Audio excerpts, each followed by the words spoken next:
All right, here we go.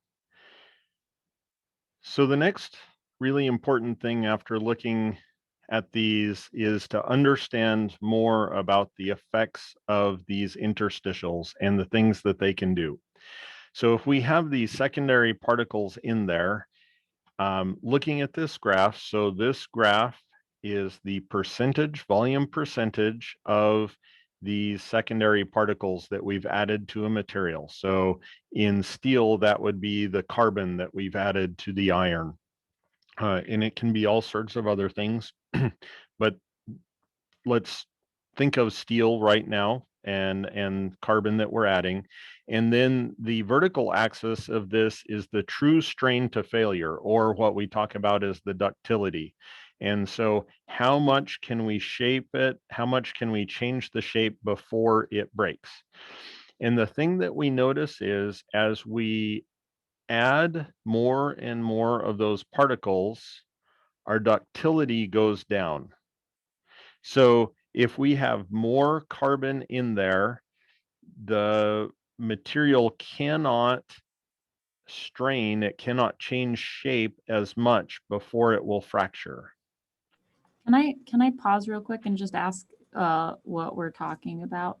Okay, so this is if we have a crystallographic structure, and in this case, our crystallographic structure is iron, and we are adding some material into it.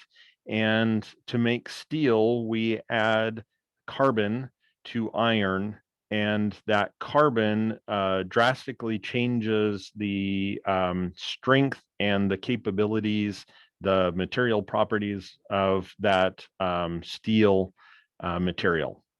And so what, So this yes, graph is specific to steel and iron. yes, Okay. yeah.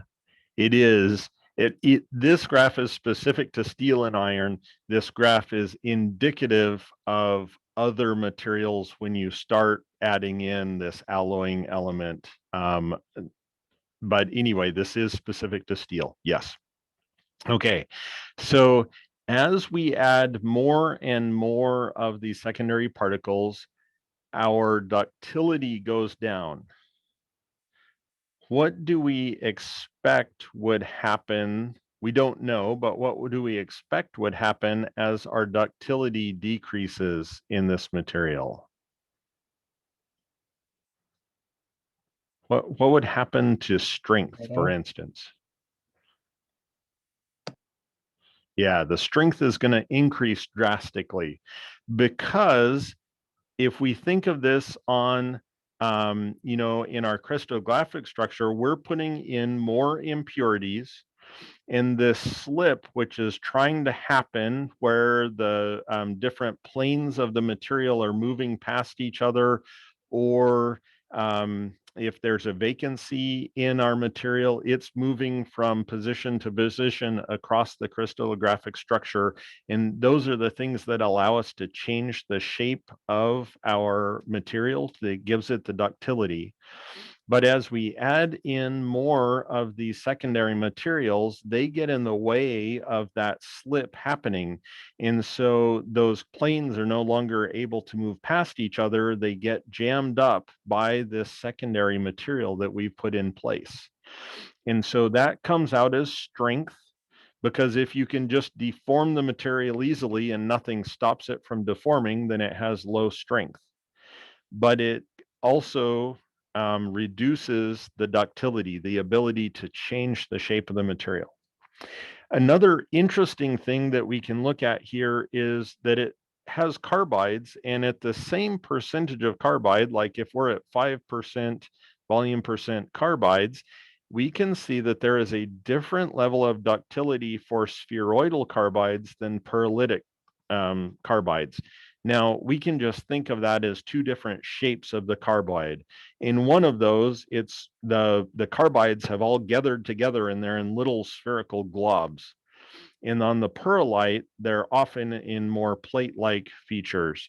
And so the shape of these things, because they tend to agglomerate together, they actually get pushed together as you deflect the material.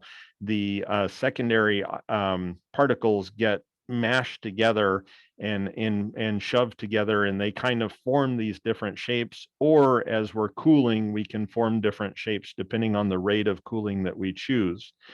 And so it's not only the amount of these materials that we have available, it's also the shape of those materials, the secondary particles, that will change our strength, and it will change the ductility.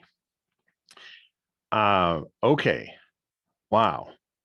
So if we can do that, this is just a side note. When you see steels, if they are designated with the AISI, which is the US designation for steels, steels will have a number like 1008. And that means that it is 0.08% carbide. A 1015 is 0.15% carbide. Steel goes from 0% carbide up to 0.2% carbide generally. And once you get above 0.2, you start getting into cast iron. So it's a very small amount of carbon that is added to make a steel. And once you get above that, you get to cast iron.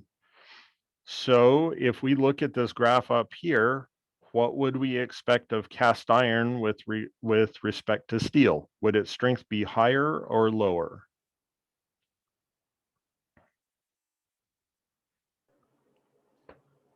Higher. Okay, so higher is what we think is probably true. It turns out that that is mostly true.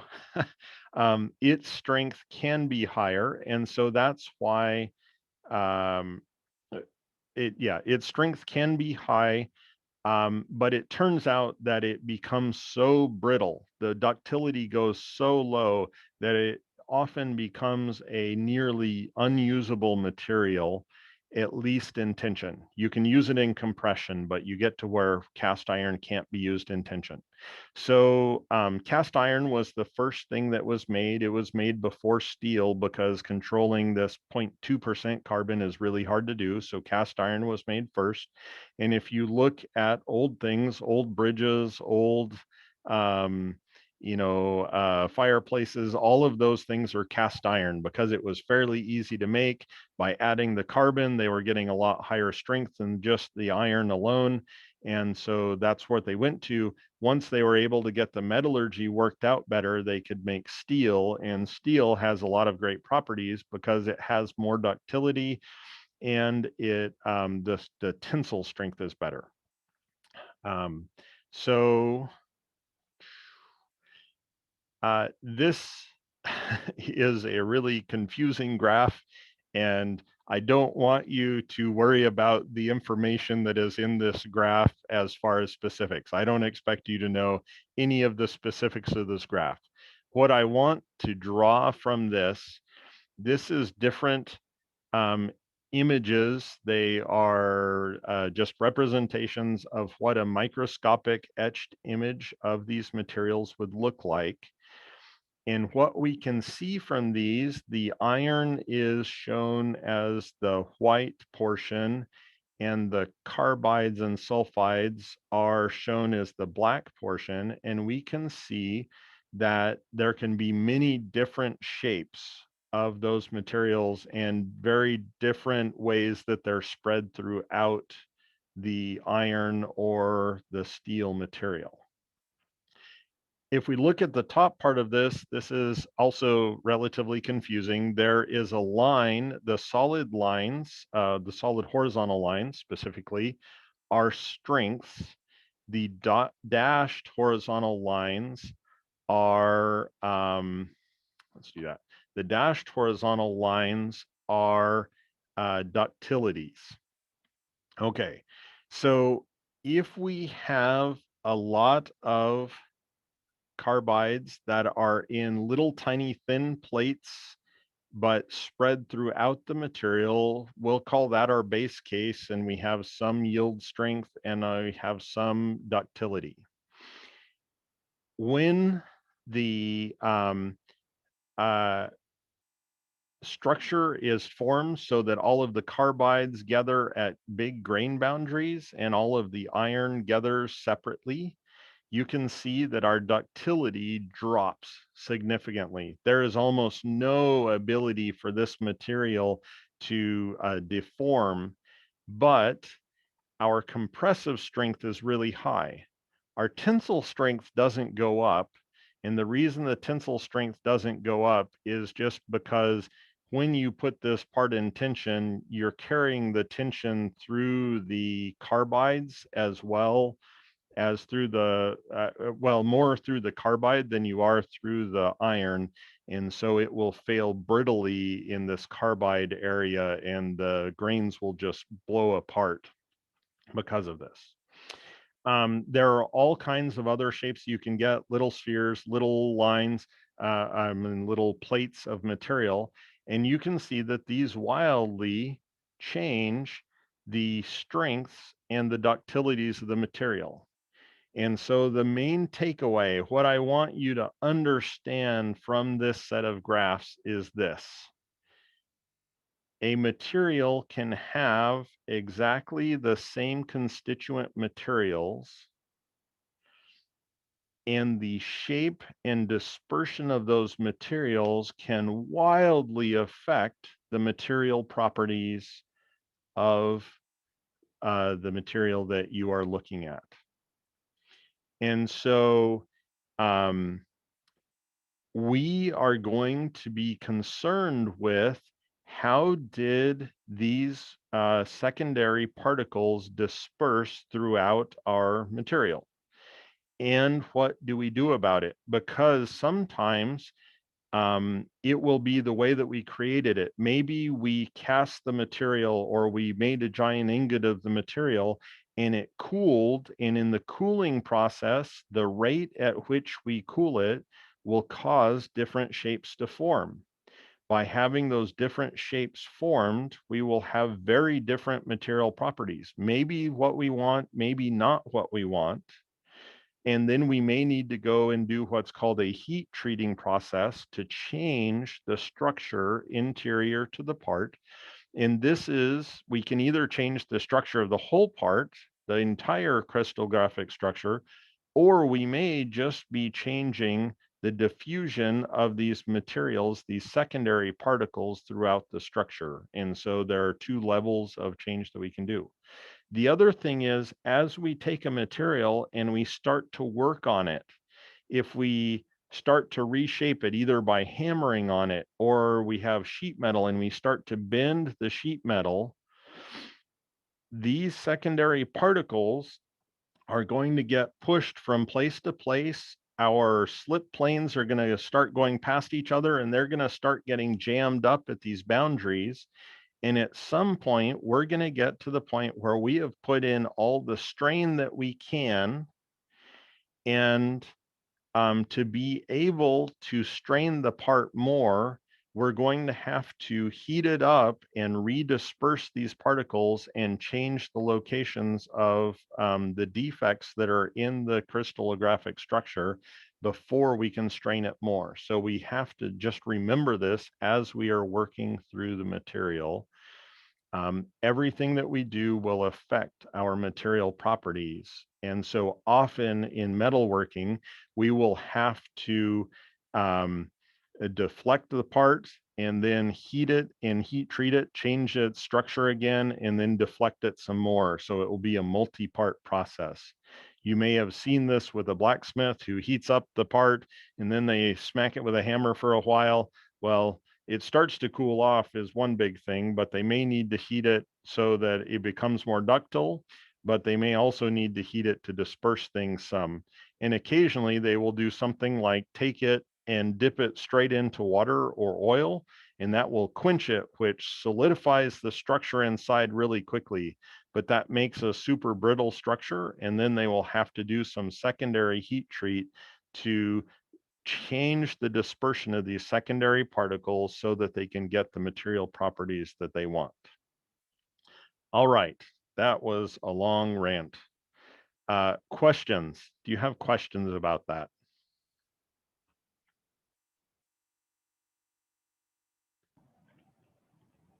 how do you like sort of achieve those methods of like separating out like or yeah, the different methods of dispersing Okay. the secondary material? Yeah.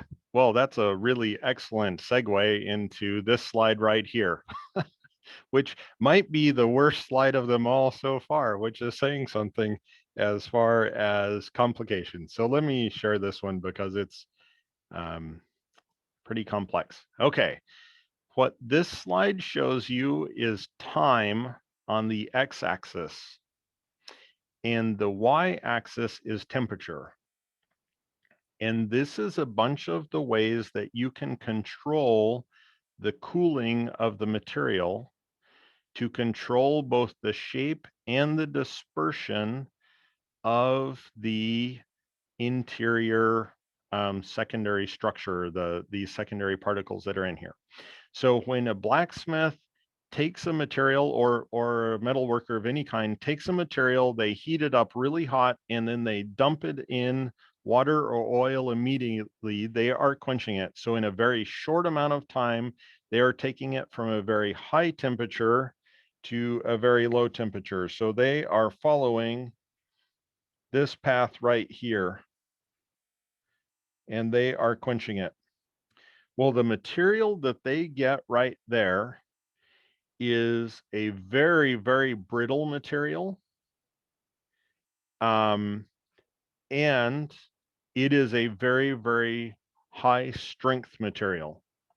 So very high strength, but very brittle. So not a super usable material in most cases because it's just too brittle. You can mash on it really hard and it's not going to change shape, but if you try to bend it, it will just break.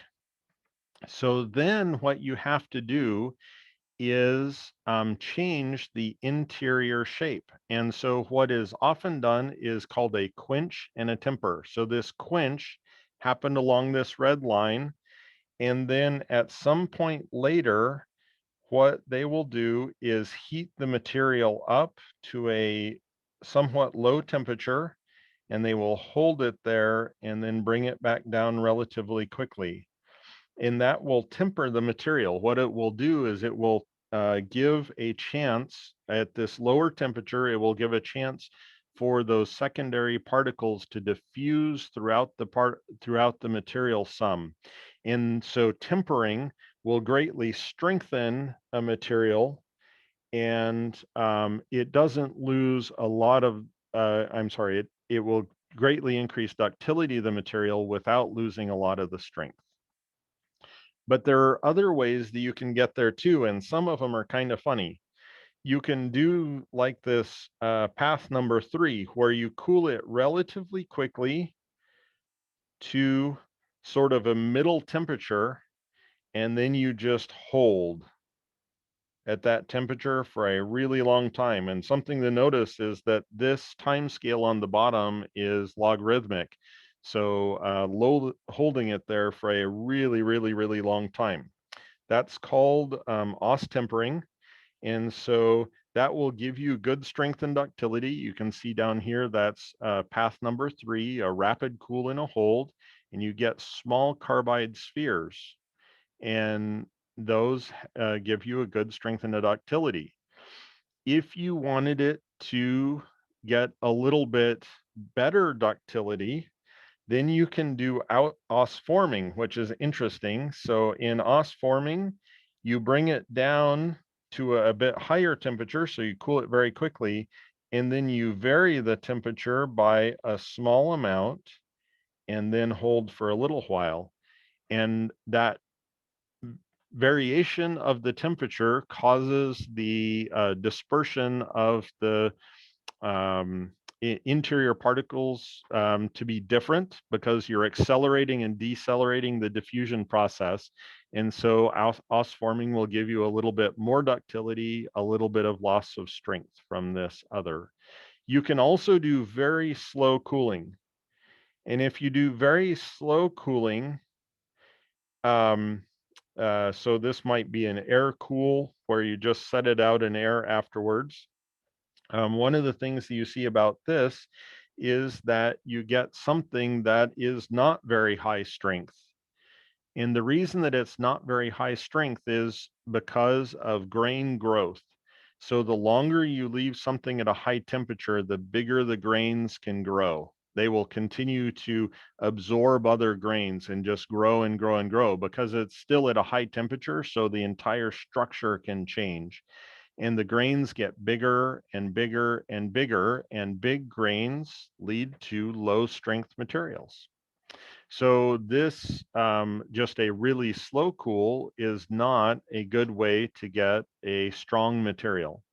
And it's also not a particularly ductile material. So it's not, you know, a great thing to do in any case. You can cool it a little bit faster. So you can sort of force the cooling process to happen, but it's still not a very quick process. So number 3 here to get the fine perlite. And because you're cooling it faster, it doesn't allow the grains to grow. By not allowing the grains to grow, you get some higher strength because you're able to keep the grains small.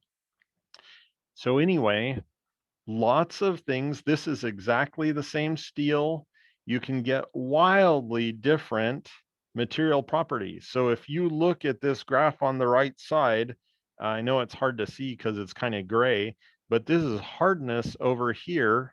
I guess this is percent carbide.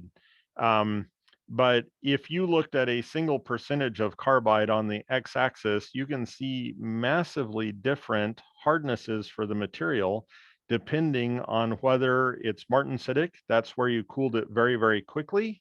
And so you get very high hardness material, so resistance to indentation and scratches. Or if you did an air cool, so this path number 1 where you cooled it very slowly, the hardness is really low. Or if you did the spheroidal down here, remember we get the spheroidal by one of these middle processes, we can end up with a material that doesn't have very high hardness but has more strength. So what do you need to know of this? What I want you to know is primarily, well, let's see. One thing is that the cooling path that we take versus time will have a huge effect on the strength of the material.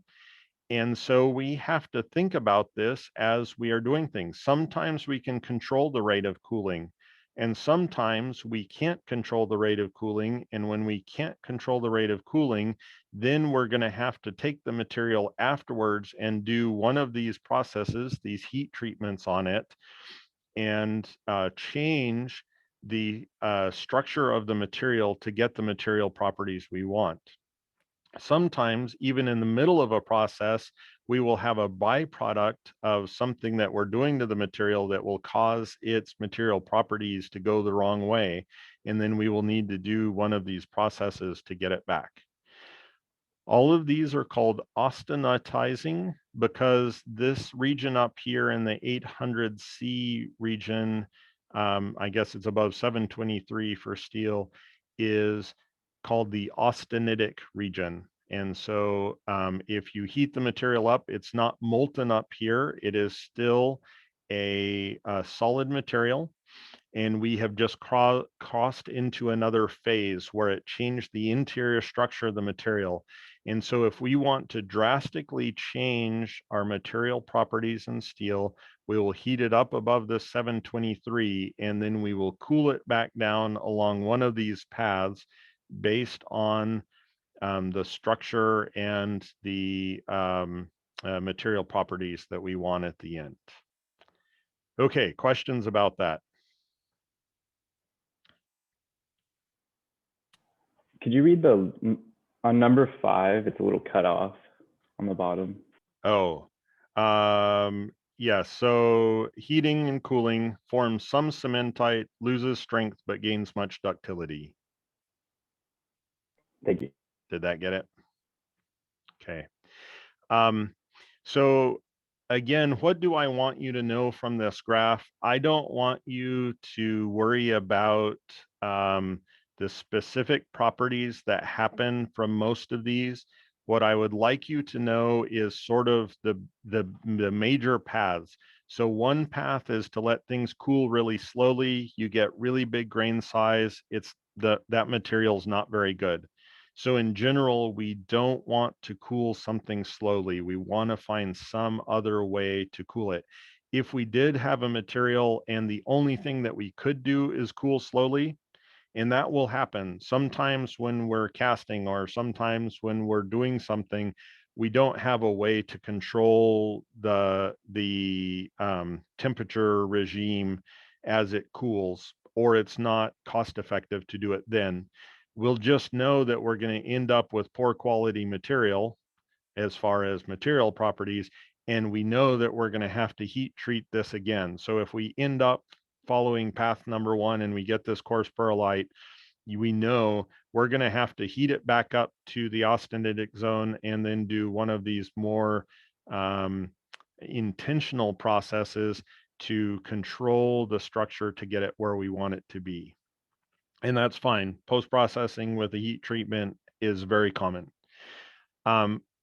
These two in the middle, this os forming and path number 3, the os tempering, are a little bit more refined processes. These take an oven that has a really tight control on what you are doing. And so you can't do this on a huge scale generally. You have to take a part or a set of parts and put them on the oven, and you can do these more complex, cool very quickly and then hold, or cool and then oscillate around a point. Those they're sort of a smaller scale operation. Quenching and tempering is a very common operation because it's easy to do. It's easy to take your giant piece of metal, to dump it in oil or dump it in water, and then to do this small heating up later on to temper it. And so we'll see that a lot.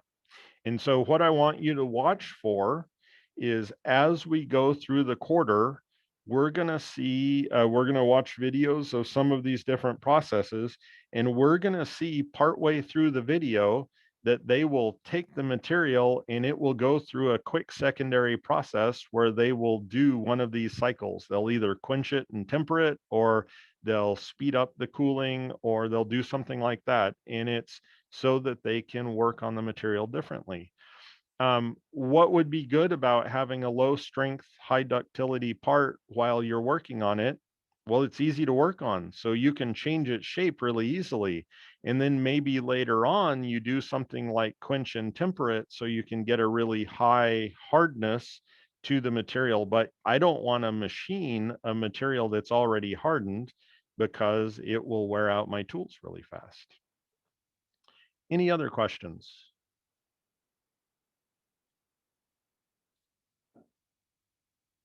All right. Sorry, this kind of goes on a long time, but this basis for our understanding will really help later on. Okay. Just as a secondary note, something that I've already talked about is that the grain size causes the strength to go down. So the larger the the larger the grain size in general, the lower the strength.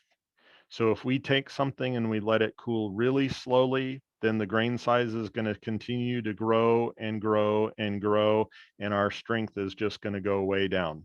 Ductility will be good, but our strength will go way down.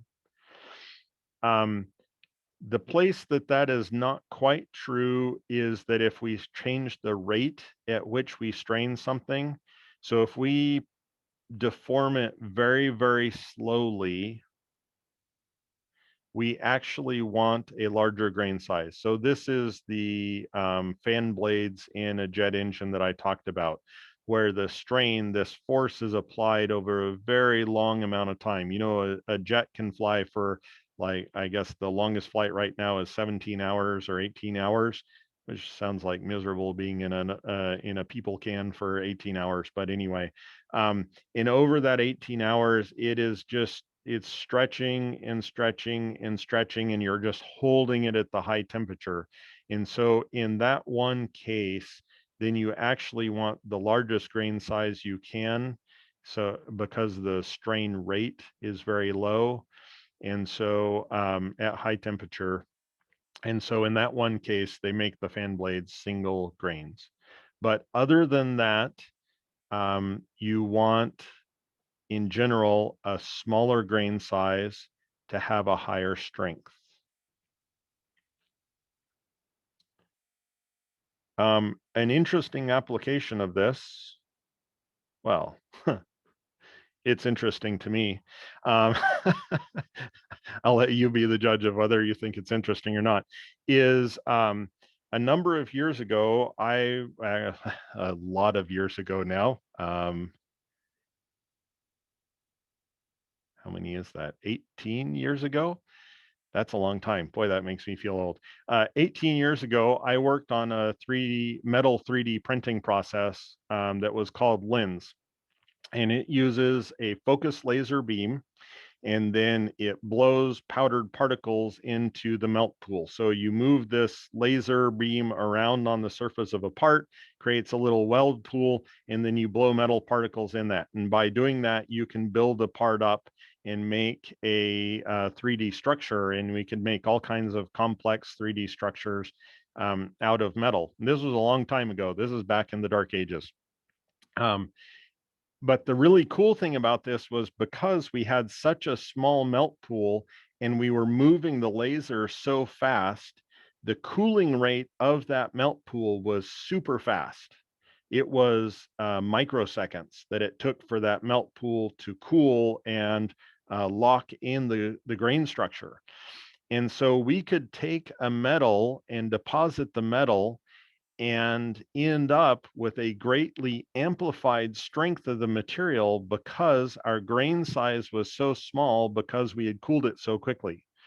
If you were just taking a big part and creating the part, you couldn't get that part to cool that quickly through the entire part. And so you couldn't get the same kind of material properties that we were able to get. And so that's a real life application of this sort of subject. All right. So what I would like you to do, we're going to spend 5 minutes doing this, is I want you in your groups to answer the following 3 questions. So how would today's topics affect a final cast part if it was a non-eutectic aluminum alloy, if it was steel, or if it was a eutectic alloy? So what I'm thinking about is we're going to cast the parts. We're going to take these parts, we're going to pour them in a mold, and then things are going to happen. It's going to cool. So I want you to think about sort of the breadth of what we talked about today and all of the different ways that something can cool. What is it? How is that going to affect our part if it's a non-eutectic alloy or a steel or a eutectic alloy? And because we only have 5 minutes to do this, I don't expect that you will get through all of them. But let me make sure to share that. Okay, it is in the chat. And then I will reopen the rooms and we'll spend 5 minutes with that and then get back together and discuss it.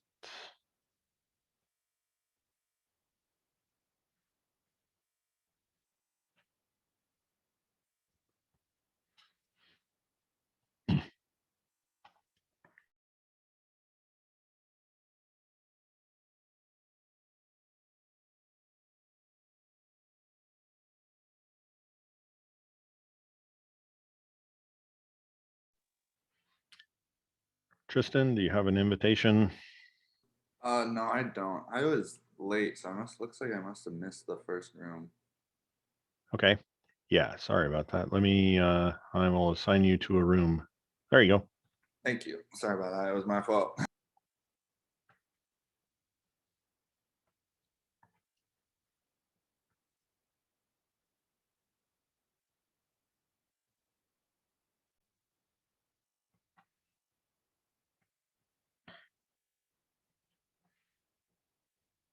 Okay, welcome back. That was really short, I know, but I like the place you were going with your answers. So what if it is a 2-component aluminum alloy that's non-eutectic? Well, many of you got that. If it is, we are going to have structural variations throughout the material because it's going to be settling out at different compositions at different times. And so we may have some lack of uniformity in the material depending on how it cools. And so that could, especially in casting, happen more around the walls where it's cooling faster than in the middle of the part. And so the middle of the part may have relatively uniform material properties, but the outside may be pretty varied. Sometimes that can be useful, sometimes that's a detriment. So we just need to know that that is something that's going to happen. One of the other things that we'll see with that is that that outside is actually going to start forming first, and it can cause voids because the way that those things grow in the little shapes of trees, sometimes those trees, the little arms of the trees can lock together. And then as the space in between them, which is liquid, solidifies, that liquid will solidify and it will contract, but as it's cooling, and it will leave a space there, and the material can't get in to fill that in because the tree arms have locked together. And so that's something that we may have to watch out for.